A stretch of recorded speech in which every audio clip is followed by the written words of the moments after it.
Here we are at quest 2. Your second quest is to go with me up to the lobby to greet my client and bring her to my office so we can talk about how to help her.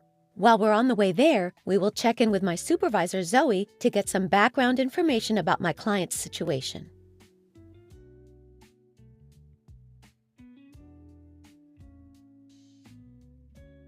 Here's Jenna and Zoe.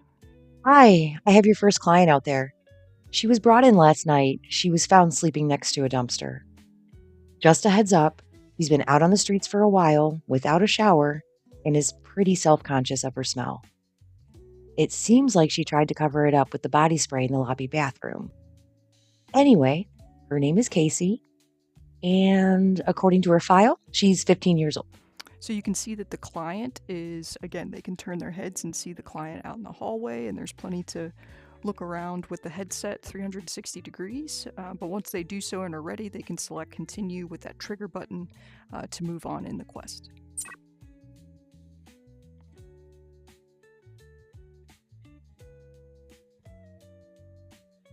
The next task in your quest is to greet Casey in a welcoming way and bring her to Jenna's office to discuss what's going on. For your next step in the quest, you'll select what to say. Then Jenna will be the one to deliver the message. All right, so you can see the prompt up in front of you, what should Jenna say? And so there's different options, and as you lift your controller, each one will be highlighted, and depending on which one you're pointing at with your controller. And users can select any of them, and there'll be a response according to what they select.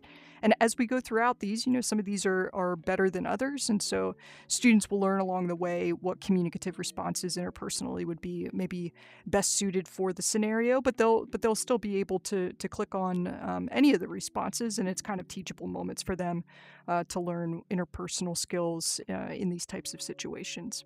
So I'll just select the one at the top here, and we'll see how that response plays out. Hi, can I help you?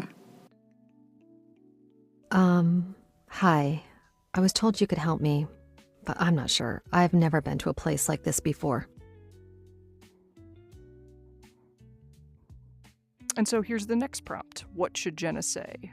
And you see that there's 3 options here.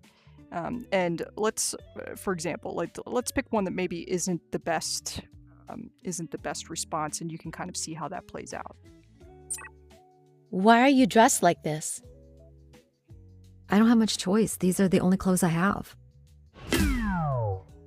Asking a question directly relating to her appearance may sound like an attack, decreasing trust. Try a different approach. So you see that's not the best response, but it's a teachable moment for students. The narrator comes on and tells them why that might not be the best choice. Something similar happens, as I'm sure you can imagine, with this third option. But let's click the correct one here at the top, and we'll move forward with the game. It's understandable that you would feel a little uncertain about being here, and that's totally normal. What's going on? Yeah, I'm hoping you can help me because this has all been so stressful and I don't know what to do. Well, I'm glad you're here, and if you tell me what's going on, I can tell you how I can help. Well, I haven't told anyone this, but I've been living on the streets for about a month now. I've had to wear the same clothes to school every day, which has been pretty embarrassing. And I haven't been able to shower or wash my hair. It's been pretty stressful. And I don't know whether I want to stay in school because of the bullying about how I look. My parents are both in rehab and didn't pay the rent, so we got kicked out of our house. I don't have any relatives living nearby that could let me stay with them. I'm afraid to tell my friends what is going on, so I just found a place to sleep for a few hours at night before school starts again. Casey, I'm so sorry you've been dealing with all of that. Living like that is not easy. I can help you find a solution. How does that sound? Seriously? That would be amazing. Nicely done. By asking her an open-ended question, you demonstrated your willingness to help and helped raise her self-determination and trust. Because of this, you were able to learn more about her situation and what her needs are. First impressions are critical.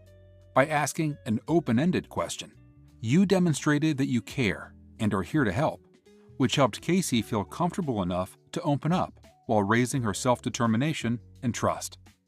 You never want to say anything that could be perceived as a personal attack or make any rude comments. These will only decrease trust and raise suspicion. So as you can see, even after the narrator teaches the students the concepts we want them to learn in this quest, that there's a recap of what they've learned, so open-ended questions can help show your willingness to help and build that self-determination and trust, which he went over. And then talking about those other comments, these direct attacks or rude comments, they decrease trust and increase suspicion.